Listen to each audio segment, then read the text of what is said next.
2 years ago, we first brought you his story.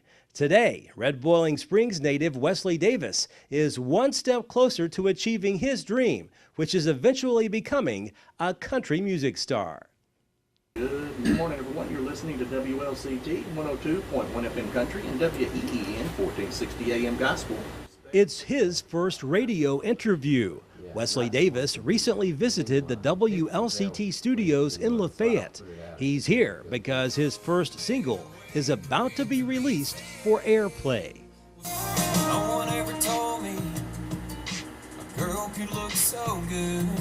Today went in, played my single Summertime Hit with my buddy Don Blankenship, and it's fantastic. First time I've ever got to get on the radio music-wise, and it was an awesome experience. I really enjoyed it. What was fun about it? What did you enjoy most about it? It's the fact of knowing that more people is getting to hear my music, and the fact that it's getting on the radio, getting airwave play, and just the whole experience in general. Don's a great guy. Everyone that works at the radio is great people, and just really enjoy it. Of course, this song is not new to you. It's new to people listening on the radio. But talk about the song, how you wrote it, when did you write it, and what's it about? A little heartbreak that every guy will miss. I wrote it back when I was 16-year-old. It was the second day of January 2014. I remember the date because I knew it was a great song. And I had a story coming to my mind, and I was like, I want to create a good story of a good song. And I started working with it. I was like, I want to have a good fun song to play. And as I wrote it, I was like, man, this is really good. And I kept writing, and I had it wrote in probably an hour. And started making edits to it. And I was making edits all the way up till like 2 months ago when we was in the studio. All the way to the last day, I was changing lines. But yeah, I've had it for years. It's just a good time song, just showing how great a girl is, and the guy is just blown away with her. He cannot believe how amazing she is, and he's hoping he can be the lucky one to call her his. And so by the end of the story, he's the lucky one. The guy's got a good head on his shoulders. He seems to know where he wants to go with his music. He's got a great sound, got a good positive vibe about it, and he's got a lot of potential coming from this area with all this talent. I mean, he's got stories and roots that he can develop into great country songs. And like I said, what better venue to get started on? He's going to be going through iTunes and such. He's using his head to get his word out there, and I have no doubt that he's going to be really big someday. When you first heard the song, what were your first impressions? I wanted to know who professionally cut it because it sounded that good. It really did. And I hear a lot of stuff here. I get CDXs in all the times of stuff that doesn't sound as good a quality as what Wesley did.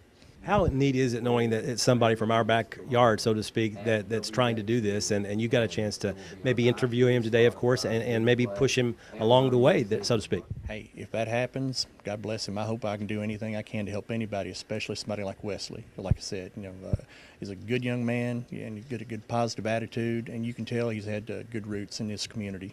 When you were in the recording studio and you recorded the song, talk me through that process and tell me what that was like.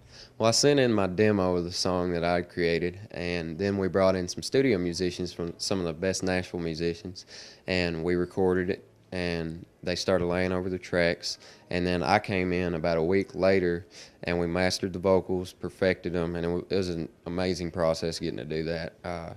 Perfected the vocals, and then after that it was just mixing and mastering and perfecting it and making the song sound the best that I wanted it to sound, the best that we thought it could sound, with the engineer and then the people around me working with the song. Like, it wasn't just me, there's a big team around us, and luckily we got it to where I wanted it to be and where everybody else thought it would be the best, and now it's on another level.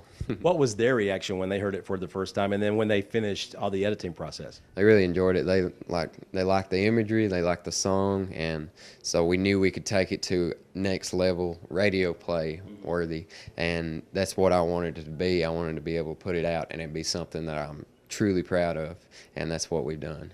She's alive with a party. She gets it started with a smile and a twist. Now that you've gone through this process, any doubt in your mind that this is what you want to do for a career? Not a single doubt. Not a single doubt. I know this is what I'm meant to do, and I want to make everybody else's lives more enjoyable through music, and just spread the joy of music that it gives me, and hopefully I can do that. That's what I'm trying to do. There's no question he's motivated to one day have his songs played on the radio on a regular basis. He's already gotten off to a great start. Reporting in Lafayette, Barry Hyatt, NCTV.